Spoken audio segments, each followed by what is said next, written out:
Hello guys, my name is Daniel and you're welcome to my YouTube channel. Have you been looking for a way to get started on Upwork but you don't have the right information, or you don't know how to even get started, right? Have you been hearing Upwork? You've heard your friends talk about making money on Upwork, but you've been wondering how to get started on Upwork and start getting clients and start exchanging your services for money.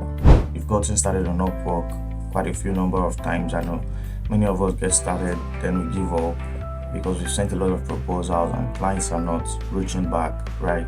You're not getting invited for jobs, you're not winning proposals, and you're wondering, what am I doing wrong, or how do I just crack this algorithm and start making money, right? I'd like to introduce Upwork to you in 5 minutes and also share some tips and some profile optimization tricks to make sure that you're standing out, you're getting in front of the clients, right? And also proposal writing to make sure that you're not just sending AI proposal, you're not just sending templates that clients will not even view, right? Because all these things, they are tips and tricks that you have to do to make the algorithm push your profile, right? But before I get started, I would want you to like this video, share with other freelancers that you know that they might be interested in this, and also subscribe to my YouTube channel so you can get more videos like this. Okay, let's jump into my computer now. So on profile optimization, you want to start with a clean and professional picture. And you can see, like mine, I would advise to use a bright background so your picture can stand out among other freelancers. Yeah. And then when you go to the profile title, you want to talk about what you do. You don't want to start beating around the bush. Yeah. Let your first 3 words talk about the service you're offering. And then on your bio, you want to, in fact, in like 2 to 3 paragraphs, you should be good, because I see a lot of people write long bio, and that's too much, right?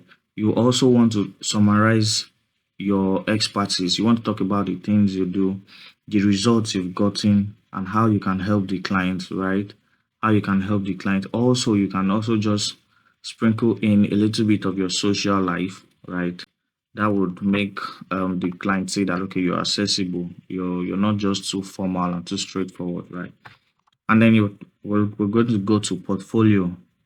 And then portfolio is the next important thing, right? You want to showcase to client that you've done similar jobs, so you're not a newbie, you know what you're doing, right? So I would advise you upload your best job, the best jobs you've done so far, the best mock-ups. Upload them so they can be very, very attractive. And don't use dull colors, right? You can say I have red, green, blue, they all stand out from the white background. Yeah. And then the last important thing on the profile optimization is your skill section. You want to include relevant keywords that are important to your niche, right? You can see mine, it all speaks about logo, brand identity, and then the softwares I use to get the job done. And that's it for profile optimization. We're going to look into proposal writing, because those are the two major things that would help you get jobs faster. Right, before we go into proposal writing, I just want to tell you some things you should look out for in a job before you apply to it, right? First, you want to look at the job description, the job post, and make sure that you understand it clearly and it is what you can do, right? Next, you want to make sure that the payment method is verified. Otherwise, how would you get paid, right? Then the next thing is to make sure that the hire rate is over 70%, right? 50% is quite all right, but when it is over 70%, you stand a chance of winning the job. And then you want to make sure that the proposal is not more than 10 to 15. 5 to 10, 10 to 15, quite all right. Well, anything from 15 to 20, you should not apply for it, because definitely the client has seen somebody to work with. And then lastly, what you want to do is you want to go into this client's recent history to find the client's name, so you can address the client when you're writing a proposal. You can see the client name is Mitch.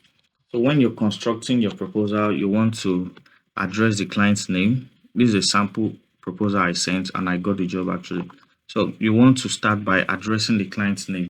And then next, you want to explain what you're going to do for the client. So let's create an icon logo. You want to explain what you're going to do. That way you're making the client visualize what they're going to get. And that is really going to help you. That would really help the client make a decision faster. Then you want to now back it up by the benefit the client will get, the reason why the client should work with you and all of that.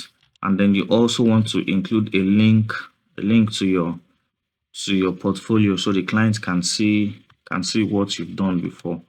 And then you want to include a CTA, right? You want to include a CTA. Let's connect and explore how we can work together. You want to include a CTA when you're sending your proposal. So proposal writing is not so hard, but you just want to make sure that you explain everything you will be doing so that the client can visualize what they're going to get from you. And that's it. Upwork in 5 minutes. I hope this video helped you. And I have a masterclass that is coming soon. If you stay tuned, you're going to get more details about it. And I'm going to dive into all of this deep because we don't really have much time. That's why I just briefed all of this. Yeah.